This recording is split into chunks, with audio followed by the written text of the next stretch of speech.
Assalamualaikum warahmatullahi wabarakatuh. Kita bertemu untuk perkuliahan pada kesempatan kali ini di perkuliahan online.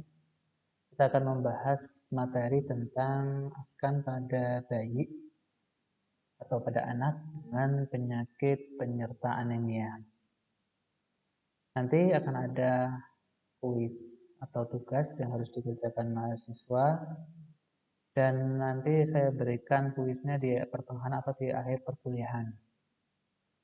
Nanti seperti biasa, jawaban singkat dituliskan di forum dan jawaban lengkapnya bisa di-upload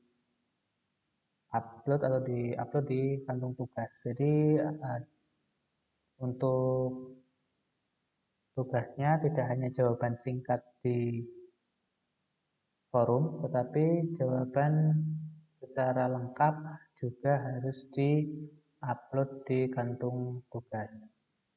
Nah, untuk waktunya sekitar 1 pekan atau 1 minggu untuk pengumpulan tugasnya.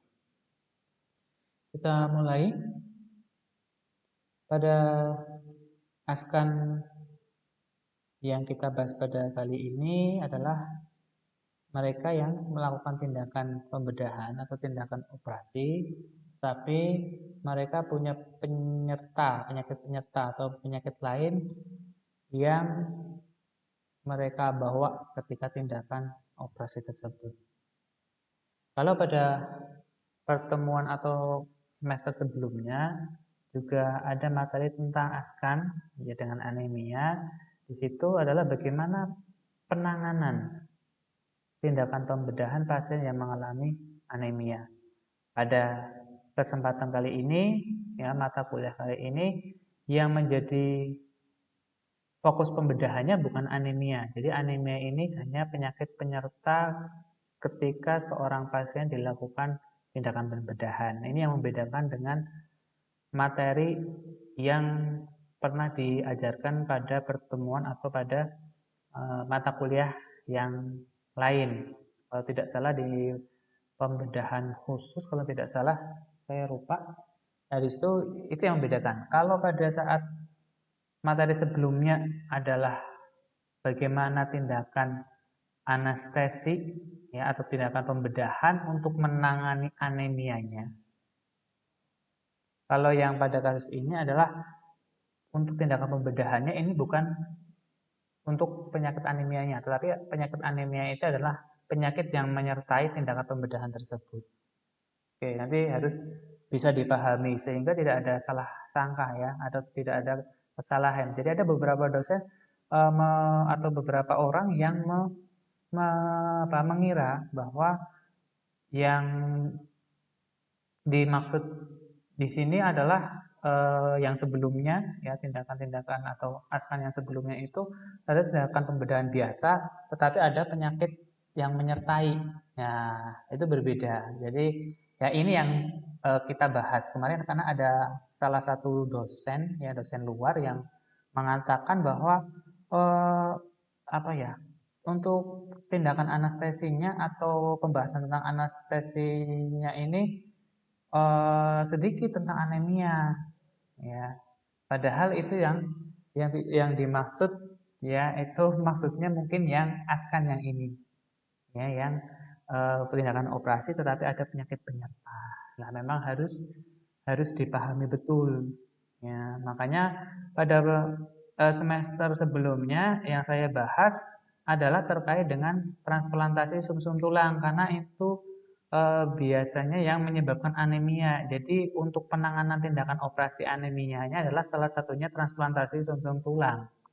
Ya, sedangkan ada dosen luar yang mengatakan eh, untuk penanganan anemianya atau untuk tindakan eh, anemianya tidak ada. Nah, itu yang akhirnya salah sangka. Ya, jadi nanti harus dipahami betul oleh teman-teman bahwa di sini ada perbedaan antara askan dengan anemia, ya, asuhan keperawatan anestesiologi dengan anemia, dengan asuhan keperawatan anemia pada pasien dengan penyakit penyerta anemia. Ya, jadi ini memang berbeda.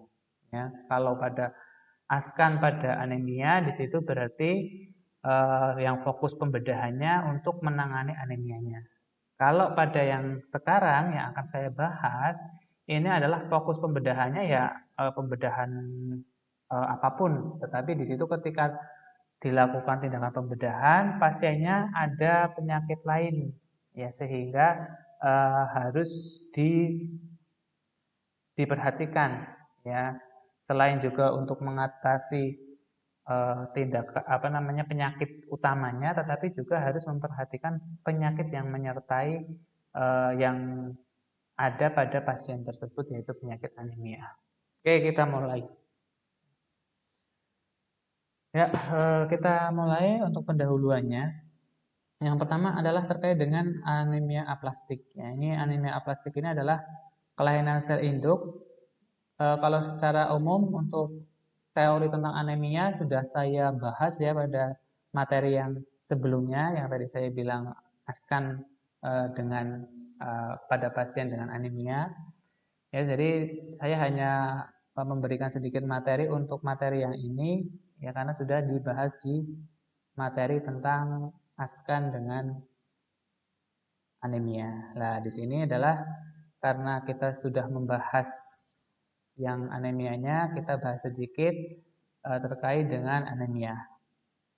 Anemia aplastik adalah kelainan sel induk hemopoietik yang langka yang mengakibatkan pansitopenia dan sumsum tulang hiposeluler yang timbul dari berbagai keadaan penyakit. Nah, di sini termasuk anemia aplastik didapat dan beragam sindrom kegagalan sumsum bawaan. Nah, makanya di sini kalau memang penyakit utamanya adalah anemia, maka tindakannya berarti salah satunya transplantasi sumsum tulang. Nah, itu sudah kita bahas di materi atau di semester sebelumnya yang berfokus pada tindakan untuk mengatasi anemia. Padahal untuk yang ini di sini berbeda karena di sini fokus tindakan pembedahannya bukan anemia, tapi anemia ini adalah yang menyertainya, penyakit yang menyertai atau penyakit penyertanya. Kemudian pasien dengan anemia aplastik ini paling sering datang dengan gejala anemia. Kemudian perdarahan pada kulit atau mukosa atau juga retina, ya. Dan jarang ya untuk infeksi jarang, tetapi kadang-kadang terjadi infeksi. Nah, ini resiko ini dapat meningkat ya pada saat tindakan operasi. Nah, ini makanya ketika ada orang misalnya orang yang mengalami yang butuh tindakan apendisitis, tapi pasiennya sudah ada penyakit penyerta yaitu anemia. Nah, padahal harus dioperasi. Nah, ketika tindakan operasi ini, maka resiko dari gejala anemianya ini meningkat beberapa kali lipat. Ya. Nah, jadi ini yang kita maksudkan. Nah, bagaimana kita mengurangi resiko ya dari anemia tersebut ketika seseorang dilakukan tindakan operasi? Kita lanjutkan. Nah, bagaimana ketika orang dilakukan tindakan operasi, tetapi pasiennya sudah punya riwayat penyakit anemia? Maka kita bisa mulai dari preanestesi untuk menghindari komplikasi atau menghindari atau mengurangi resiko gejala pasien yang mengalami anemia. Yang pertama, untuk menghindari komplikasi perioperatifnya, kita harus optimalisasi praoperasi ya sebelum tindakan operasi. Nah, yang pertama yaitu terkait dengan monitoring. Ya, kita mulai pemeriksaan atau pengukuran tekanan darah. Ya, kemudian selain itu yang penting juga terkait dengan tes fungsi ginjal dan hati. Ini juga harus dipantau karena ini berhubungan dengan anemianya. Nah, kemudian tanda-tanda seperti demam, kekakuan ruang, ya, hipertensi atau hipotensi, dan retensi cairan ini harus diperhatikan ketika seseorang ketika tindakan operasi, misalnya diberikan menggunakan anti antitimosin globulin ya. Ketika diberikan antitimosin globulin, maka kita harus memperhatikan tanda gejala yang mungkin muncul pada kasus pasien dengan penyakit penyerta anemia. Kemudian aspek penting yang lain ya, karena pasien anemia ya kurangan darah ini tadi yang kita sudah bahas bahwa kemungkinan mengalami infeksi ya punya resiko lebih tinggi terjadinya infeksi, ditambah pasien dilakukan insisi. Nah, makanya pencegahan infeksi pada pasien tersebut sangat penting. Nah, pada saat kita melihat bahwa ada resiko infeksi, ini kita juga secara langsung harus melihat bagaimana jumlah neutrofil dan monosit pasien. Selanjutnya, nah, pasien yang mungkin kita akan lakukan intervensi ini pasien yang punya penyakit penyerta anemia. Berarti kalau seperti itu transfusi ini juga harus diberikan ya sebelum tindakan operasi. Ya selain adalah transfusi sel darah merah, juga transfusi trombosit ya perlu ya untuk mencapai nilai trombosit yang sesuai. Dan jumlah trombosit pada sebelum tindakan prosedur pembedahan ini juga harus diperiksa ya selain tadi hemoglobinnya ya tadi juga trombosit untuk memastikan bahwa nilai trombosit yang sesuai telah tercapai. Kenapa? Karena ketika kita melihat ya bahwa kadar trombositnya turun, maka resiko perdarahan semakin tinggi. Ketika terjadi perdarahan yang masif, semakin turun pula hemoglobinnya. Kemudian pasien yang menjadi refraktor ya terhadap transfusi trombosit harus di-screening untuk antibodi HLA. Nah, setelah menyingkirkan penyebab dari refraktor trombosit seperti infeksi dan obat-obatan. Selanjutnya, bagaimana tindakan yang dilakukan pada saat intra-anestesi?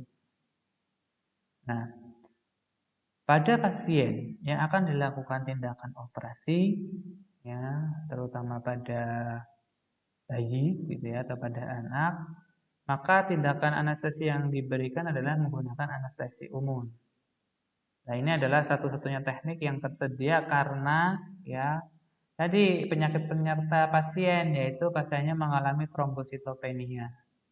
Nah, ini menjadi selain dari pasiennya ini anak-anak, ya, anak-anak juga karena faktor trombositopenia yang diakibatkan oleh anemianya. Nah, ini menjadi kontraindikasi ya dari regional anestesi. Sehingga anestesi yang diberikan adalah anestesi general. Nah, pada fase intraoperasi di dalam tindakan anestesi umum dengan pemantauan, ini yang meliputi kita harus lihat atau kita pantau elektrokardiogramnya ya secara kontinu ya saat terus-menerus. Kemudian kita juga sebisa mungkin melakukan pengukuran tekanan darah non-invasif. Kemudian lihat saturasi oksigennya, karbon dioksida di tidal akhir ya, dan bagaimana suhu serta keluaran urin pasien. Nah, sedangkan induksi ya anestesi yang dilakukan ini bisa menggunakan fentanyl, propofol, dan untuk pelumpuh ototnya dengan atrofurium ya lewat intravena ya setelah sebelumnya pasien diberikan preoksigenasi selama 3 menit. Karena walaupun memang biasanya ini sudah menjadi prosedur diberikan oksigenasi terlebih dahulu, ya terlebih lagi pasien ini anemia. Ketika terjadi anemia, pasiennya untuk suplai oksigen ke jaringan juga tidak optimal, ya, karena hemoglobinnya tidak normal atau rendah gitu ya. Nah, maka di sini untuk oksigenasi ini juga dimaksimalkan. Selanjutnya, nah ketika pasien yang tadi yang bayi atau anak kemudian dia mengalami anemia, maka yang digunakan ya ini bisa menggunakan LMA yang tujuannya untuk menghindari trauma akibat laringoskopi. Nah, baik induksi dan tindakan emergensi, pemasangan LMA harus secara halus dan hindari atau atraumatik ya. Jadi hindari trauma atau atraumatik. Nah, ini LMA ini harus dimasukkan secara dengan menggunakan teknik asepsis ya, dengan prinsip steril yang ketat. Nah, operasi ya yang dilakukan ini ketika terjadi kehilangan darah ya padahal pasiennya terjadi anemia walaupun sebelumnya biasanya diberikan transfusi sel darah merah gitu ya. Nah, biasanya pasiennya juga ketika operasi terjadi kehilangan darah ini digantikan dengan transfusi sel darah merah. Kalau kebanyakan orang-orang yang biasa operasi sedangkan untuk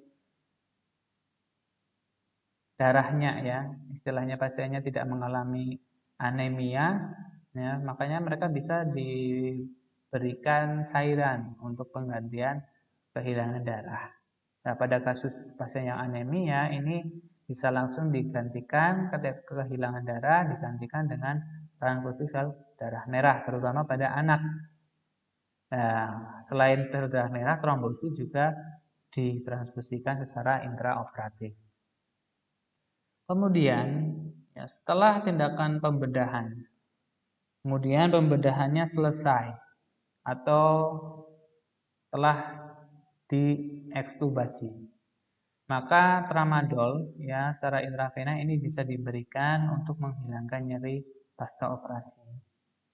Nah, ingat juga karena kita fokus walaupun fokus tindakan pembedahan, ya tetapi kita juga harus tidak lupa untuk mengingat ya atau kita tidak boleh lupa bahwa pasiennya punya penyakit penyerta yaitu anemia sehingga hitung darah rutin ini dilakukan setelah operasi. Mungkin berbeda dengan kasus yang tidak punya penyakit penyerta anemia. Kalau pada penyakit penyerta anemia setelah operasi cek ya pemeriksaan lab untuk hitung darah rutin.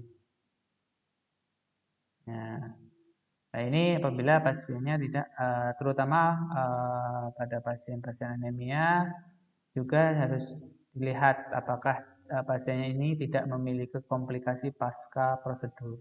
Maksudnya komplikasi contohnya adalah pasiennya mengalami perdarahan. Ya, nah, ini harus betul-betul dipantau. Nah, karena kita tahu sendiri bahwa ketika pasiennya mengalami anemia, kadar hemoglobinnya turun, padahal hemoglobin ini berfungsi untuk membawa darah, ya, membawa oksigen, ya. Jadi hemoglobin ini berfungsi sebagai transport, ya, atau untuk mengikat. Jadi untuk transportnya sel darah merah, kemudian untuk yang mengikat oksigen adalah hemoglobin. Nah, kalau misalnya pasiennya ada komplikasi perdarahan, hemoglobinnya sedikit, ya, kemudian pasiennya tidak segera mendapatkan intervensi, nah pasiennya bisa mengalami tidak hanya hipoksemia, tetapi juga bisa mengalami hipoksia jaringan. Nah, makanya pada pasien-pasien yang mengalami anemia akan dilakukan tindakan operasi, biasanya kadar hemoglobinnya dinaikkan dulu. Ya, sekali lagi, pasien yang sebelum dilakukan tindakan operasi, biasanya pasiennya ditingkatkan kadar hemoglobinnya dulu dengan cara transfusi darah. Nah, baru masuk pada tindakan operasi. Nah, ini biasanya dilakukan ya karena mau tidak mau ketika pasiennya dilakukan pembedahan ada darah yang keluar. Ya, padahal pasiennya sudah istilahnya sudah hemoglobinnya sudah turun nih. Pasiennya untuk transfer oksigen ke jaringan, ke seluruh jaringan belum optimal, tapi harus dilakukan tindakan pembedahan. Otomatis harus dinaikkan dulu kadar hemoglobinnya supaya nanti untuk ke oksigen ke jaringannya masih mencukupi. Walaupun misalkan kadar hemoglobinnya sudah dinaikkan menjadi 10 misalnya, atau sudah 9 atau 10, kemudian sudah bisa dilakukan tindakan operasi. Nah, di situ kan ada perdarahan. Ya, jadi oke, kalau misalkan turun pun misalnya menjadi 8 masih oke. Tapi kalau misalkan pasiennya hemoglobinnya tinggal 7 atau 8, kemudian dilakukan tindakan operasi tanpa dinaikkan hemoglobinnya terlebih dahulu, ini akan semakin turun dan semakin berbahaya. Padahal oksigen sendiri punya fungsi yang sangat penting untuk respirasi seluler, ya, untuk proses uh, kimia itu juga membutuhkan oksigen. Ketika oksigen tidak didapatkan oleh sel, yang bisa terjadi adalah terjadi kematian sel atau kematian jaringan. Nah, hal wajib ya untuk mengikuti tindakan pencegahan aseptik yang ketat untuk semua anestesi dan manuver bedah seperti kanulasi intravena, penggunaan NMA yang baru dan perawatan transfusi darah ini juga penting. Nah, selain dari anemianya juga biasanya rentan terjadi infeksi walaupun punya resiko terjadi infeksi ya pada pasien yang kekurangan hemoglobin atau kekurangan darah atau anemia. Kita lanjutkan, bagaimana tindakan post anestesi?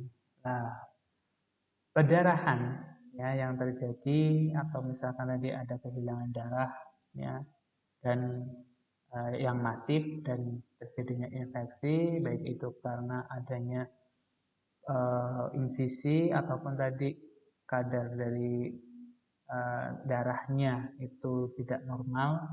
Nah, ini adalah komplikasi yang sebenarnya bisa dicegah. Nah, pasien ini untuk pembedahan dengan anemia dan trombositopenia, ya, biasanya ini dua-duanya ini saling beriringan. Nah, ini dilakukan pemberian transfusi. Nah, kemudian dukungan transfusi darah merah ya, dan trombosit ini sangat penting bagi pasien dengan anemia aplastik. Nah, ini untuk mempertahankan tingkat hemoglobin yang aman, yaitu lebih dari 8 gram per dl. Nah, tanpa ada penyakit penyerta yang lain. Ya, jadi hanya anemia aplastik saja. Nah, nanti kalau misalkan selain anemia aplastik pasiennya juga ada perdarahan di peritoneum, ini berbeda lagi. Ya, ini maksudnya pasiennya ya hanya mempunyai penyakit penyerta anemia aplastik. Nah, kemudian bagaimana dengan pasien dengan penyakit penyerta yang lain, misalnya pasien dengan penyakit jantung? Maka untuk mempertahankan tingkat hemoglobin yang aman adalah sekitar 10 gram per dl karena jantung ini membutuhkan lebih banyak suplai darah yang membawa oksigen. Selanjutnya, pasien ya, dengan neutropenia berat, ya, ini harus dirawat di ruang isolasi. Nah, ini karena tadi resiko infeksi yang tinggi, ya, karena di sini pasiennya terjadi penurunan ya kadar neutrofil. Ya. Nah, ini biasanya diberikan antibiotik profilaksis dan anti jamur ya, untuk mencegah terjadinya infeksi. Nah, perawatan mulut ya secara teratur, juga obat kumur antiseptik ini juga perlu diberikan. Ya, kemudian juga makanan-makanan yang memang sedikit atau rendah mengandung bakteri ini juga diberikan. Ya, ketika sistem imunnya turun, maka kita harus betul-betul memproteksi dengan obat antibiotik, dengan anti jamur, dengan perawatan yang baik, dan makanan-makanan yang walaupun tidak steril, setidaknya sedikit mengandung bakteri. Kemudian untuk penanganan post anestesi yang lain, ya. Jadi ini mungkin sama seperti tindakan-tindakan yang lain. Untuk pereda nyeri pasca operasi ini bisa diberikan tramadol untuk memungkinkan latihan pernafasan dalam, ya, kemudian batuk yang memadai, dan karena untuk pembersihan sekresi pernafasan untuk menghindari komplikasi paru. Nah, penata laksanaan perioperatif, ya, pada pasien anemia aplastik ini dapat memberikan hasil yang baik dengan pencegahan infeksi dan fasilitas dari darah yang efisien, sehingga pasien mendapatkan darah, ya, mendapatkan sel darah merah atau mendapatkan hemoglobin, ya, bisa optimal. Kalau misalkan turun, bisa ditransfusikan ke pasien. Oke, saya kira itu saja. Kemudian untuk tugasnya adalah yang pertama, kenapa pasien, ya, dengan pasien bayi yang dilakukan tindakan operasi, mengapa menggunakan general anestesi?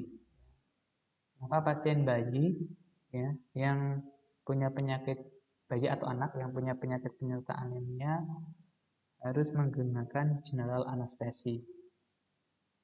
Itu yang pertanyaan yang pertama. Pertanyaan yang kedua adalah bagaimana intervensi yang dilakukan pada pre-anestesi untuk menghindari komplikasi pada pasien anak atau bayi, ya, dengan penyakit penyerta anemia. Oke, saya kira itu saja untuk tugasnya. Selamat mengerjakan, ya.